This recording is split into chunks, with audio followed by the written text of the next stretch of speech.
If you're over 60 and you've been telling yourself that turning up the television volume a little more each year is just a normal part of getting older, I need you to stop and listen to this very carefully, because what I'm about to tell you could be the single most important 5 minutes you spend on your health this year. Doctors have quietly known something for a while now, and it's finally backed by hard data from major medical studies, but almost nobody is talking about it in plain language. The thing you've been ignoring, the thing you've been brushing off as just getting older, might be quietly rewiring your brain in a way that leads straight toward memory loss and dementia. And the wild part is, this isn't some rare condition. It's something that affects the majority of people your age right now without them even realizing it. I'm talking about your hearing. Now, before you roll your eyes and think, "Oh, I've heard this before, my ears are just getting old, no big deal," I want you to sit with a number for a second. Researchers tracking large groups of older adults found that people with mild hearing loss have roughly double the risk of developing dementia compared to people with normal hearing. People with moderate hearing loss, triple the risk. And people with severe untreated hearing loss are looking at nearly 5 times the risk of a dementia diagnosis down the road. Let that sink in. This isn't a minor inconvenience where you just ask people to repeat themselves at dinner. This is one of the most significant modifiable risk factors for cognitive decline that science has identified, and it's sitting quietly in tens of millions of American homes going completely untreated. Here's the part that really gets me, and the part I think every person over 60 needs to hear today. A major clinical trial, funded by the National Institute on Aging, followed nearly 1,000 older adults between the ages of 70 and 84 who had untreated hearing loss. They split them into 2 groups.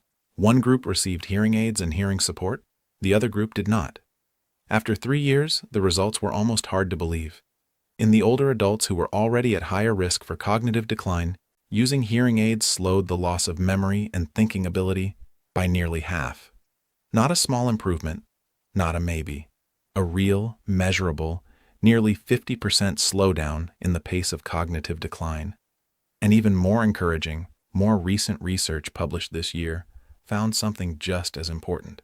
Even in people whose memory test scores didn't dramatically improve on paper, using hearing aids was still linked to a meaningfully lower risk of actually being diagnosed with dementia or cognitive impairment down the road. In other words, this simple device that so many people are too proud, too stubborn, or too unaware to use may be quietly protecting the brain in ways we're only now able to measure. So why does this happen? Why would something as simple as not hearing well lead to something as serious as dementia? Let me break it down in a way that actually makes sense, because once you understand the mechanism, you'll never look at your hearing the same way again. First, think about what your brain does every single time you're in a conversation and you can't quite catch what someone said. You strain, you concentrate harder. Your brain redirects precious mental energy away from memory and thinking, and pours it into just trying to decode sound. Scientists believe that over months and years, this constant strain may actually accelerate the aging of the brain itself, robbing it of the resources it needs to stay sharp. Second, and this one is just as important, hearing loss quietly steals your connection to other people. When conversations become exhausting or embarrassing, when you can't follow what's happening at the dinner table or in a group of friends, something very human happens. You start pulling back. You stop going to that weekly lunch. You stop picking up the phone as often. You nod along instead of asking someone to repeat themselves for the 3rd time. And this slow withdrawal from conversation and connection is exactly the kind of social isolation that researchers have repeatedly linked to a higher risk of dementia. Your brain, just like your muscles, needs regular use to stay strong. Conversation, laughter, arguing about politics with your brother-in-law, gossiping with your neighbor. All of that is quiet exercise for your mind.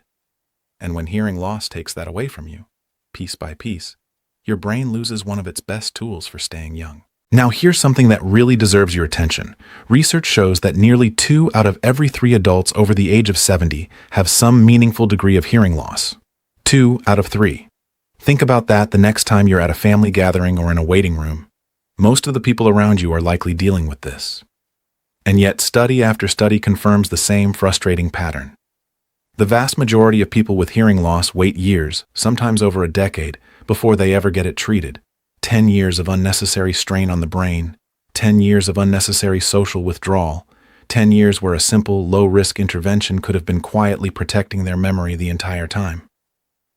I want to be very clear about something, because I don't want you walking away from this thinking hearing aids are some kind of miracle cure or magic pill. They are not. Dementia has many causes, and hearing loss is just one piece of a much bigger puzzle that includes blood pressure, blood sugar, physical activity, diet, sleep, and social engagement. But here is why this particular piece of the puzzle matters so much. Out of everything on that list, treating hearing loss is one of the easiest, safest, and most immediate things you can actually do something about, starting this week. You don't need a prescription drug with a list of frightening side effects. You don't need surgery.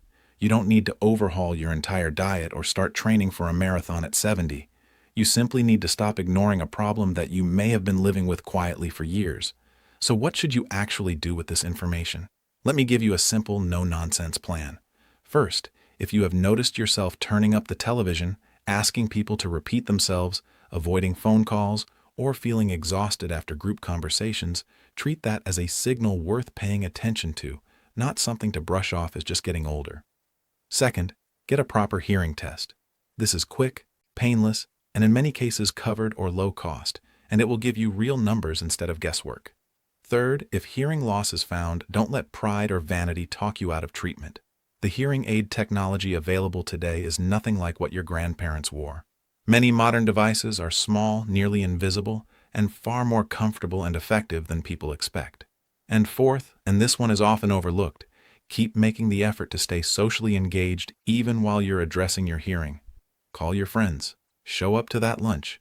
Every conversation you have is quietly working in favor of your long-term brain health. Here's the honest truth I want to leave you with today. We spend so much energy worrying about the big, scary, complicated causes of memory loss, the things that feel completely out of our control. But this is different. This is a rare case where the science points to something almost embarrassingly simple, something sitting quietly on a shelf in an audiologist's office that could be protecting your mind for decades to come. Don't let stubbornness or pride cost you years of sharp thinking and meaningful conversation with the people you love. Your hearing and your memory are more connected than almost anyone realizes, and now that you know it, you have the power to do something about it. If this information mattered to you, do me one favor. Share this with someone in your life who keeps saying "what" one too many times at dinner. It might be the most caring thing you do for them all year. And if you want more straightforward, research-backed information like this to help you protect your health as you age, make sure you're subscribed because there is so much more I want to share with you.